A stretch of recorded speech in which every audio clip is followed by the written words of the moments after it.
Setiap strategi trading memiliki tingkat kesulitan dan probabilitasnya masing-masing. Namun setiap strategi bisa sangat ampuh jika digunakan oleh orang yang tepat. Karena itu, carilah strategi yang tepat untuk diri kalian masing-masing. Hai trader, selamat datang di channel Dana FX. Di sini kita akan membahas tentang realita dunia trading, terutama di forex berdasarkan pengalaman saya sendiri sebagai trader.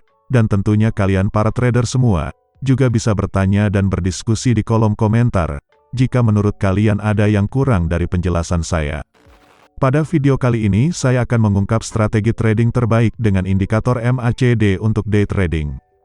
Jadi tonton video ini sampai akhir dan jangan di-skip, supaya kalian dapat memahaminya dengan lengkap. Moving Average Convergence Divergence atau biasa disebut dengan MACD, merupakan salah satu indikator paling sederhana dan populer yang digunakan oleh para trader. Pada dasarnya MACD adalah trend following indikator yang menunjukkan hubungan antara dua moving average dalam sebuah tren. Pertama-tama mari kita terapkan indikator MACD ke dalam chart di TradingView. Pergi ke bagian indikator, kemudian ketik MACD dan klik yang paling atas. Sekarang sebelum kita mulai kita harus tahu terlebih dahulu bagaimana cara kerja MACD. MACD terdiri dari 4 komponen. Yang pertama kita memiliki dua garis moving average, yaitu garis MACD dan garis sinyal. Perhatikan perbedaan antara keduanya.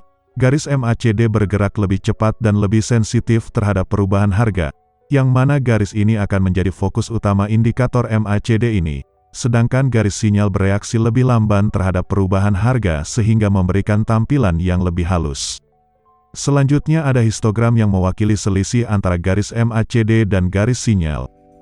Semisal garis MACD melintas di atas garis sinyal, maka histogram akan berubah menjadi hijau, dan jika garis MACD melintas di bawah garis sinyal, maka akan berubah menjadi merah.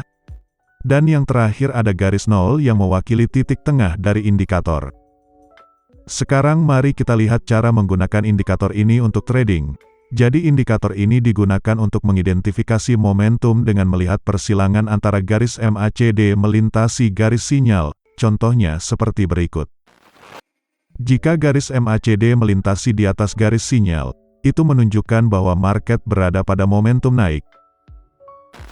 Dan jika garis MACD melintasi di bawah garis sinyal, itu menunjukkan market berada pada momentum turun.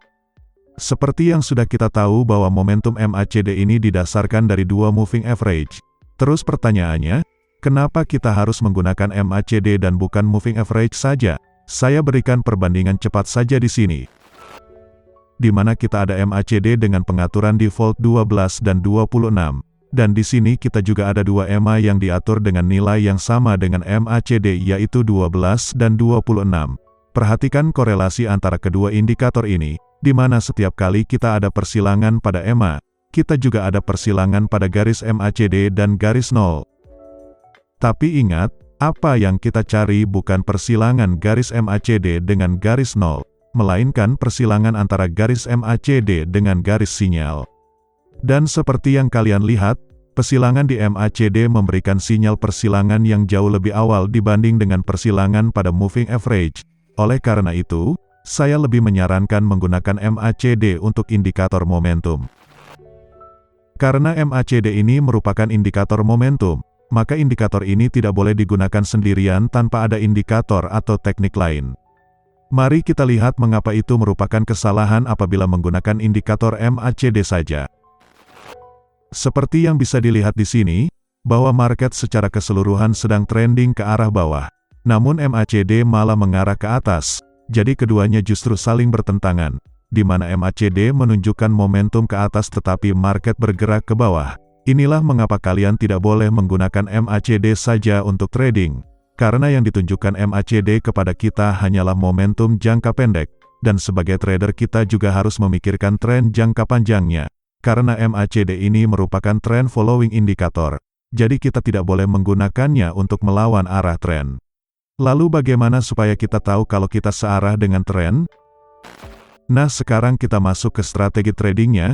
Jadi untuk strategi pertama, saya rekomendasikan untuk para pemula, karena cukup sederhana dan memiliki win rate cukup tinggi. yaitu dengan menggabungkan MACD dengan indikator tren jangka panjang, seperti EMA 100. Dengan cara ini kita dapat trading menggunakan MACD dengan aman sambil memastikan bahwa kita tetap searah dengan tren jangka panjangnya. Dan untuk time frame-nya saya sarankan untuk pakai time frame H1 ke atas.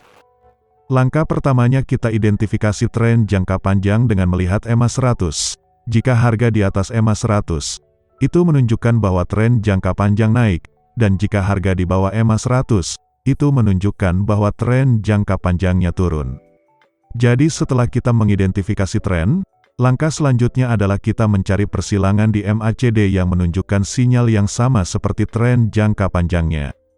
Pada contoh berikut, kita dapat melihat bahwa tren jangka panjangnya naik, artinya kita harus mengambil sinyal buy ketika MACD bersilangan menuju ke atas, dan disitulah waktunya kita untuk entry buy. Kita dapat menempatkan stop loss di swing low terdekat dan untuk take profitnya minimal 1,5 kali dari stop loss-nya, dan seperti yang kita lihat, trade kita mencapai take profit.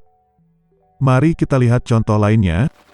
Kali ini kita dapat melihat bahwa harga di bawah EMA 100, itu menunjukkan bahwa tren jangka panjang sedang turun.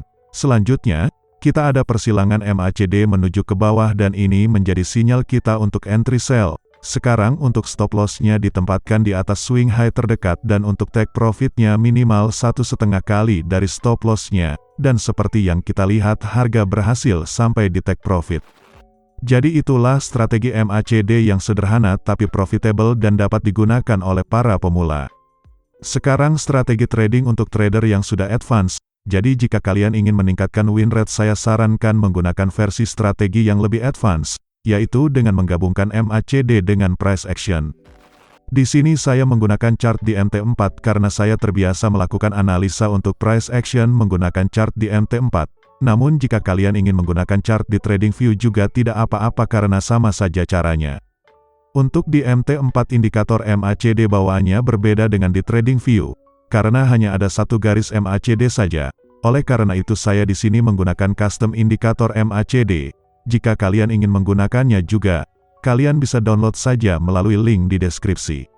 Oke, lanjut ke pembahasan. Langkah pertama adalah kita perlu memilih time frame.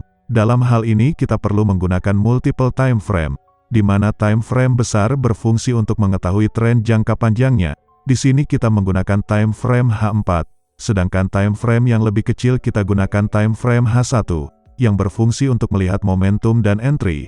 Selanjutnya adalah mengidentifikasi key level pada time frame besar, di mana key level ini secara sederhananya, merupakan level-level yang terdapat banyak harga yang memantul, sehingga terdapat banyak support dan resisten yang berkumpul. Tandakan key level terdekat.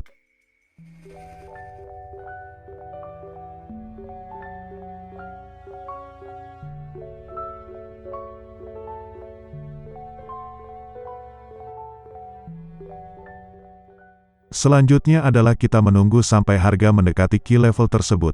Setelah harga mencapai key level, kita mengharapkan harga akan berbalik ke bawah, namun hanya karena harga menyentuh key level, tidak menjamin akan terjadi pembalikan arah. Dan itulah mengapa kita membutuhkan konfirmasi tambahan untuk memastikan bahwa ada momentum untuk harga bergerak ke bawah, yang mana kita bisa menggunakan MACD untuk melihat momentumnya, tetapi kita tidak melihat MACD pada time frame H4, karena akan terlalu lama dan akan terlambat jika menunggu sampai terjadi persilangan di H4. Jadi triknya adalah kita ganti time frame ke H1, di mana pada chart H1 kita menunggu MACD untuk bersilangan ke bawah, dan saat itulah kita bisa melakukan entry sell, dengan stop loss berada di swing high terdekat, dan untuk take profitnya minimal 1,5 kali dari stop loss-nya.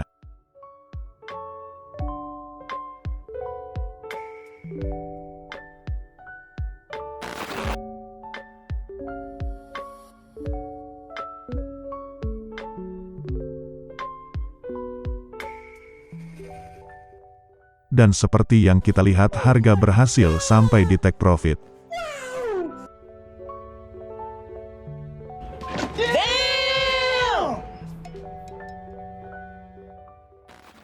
Jadi begitulah strategi trading yang bisa kalian pakai menggunakan indikator MACD.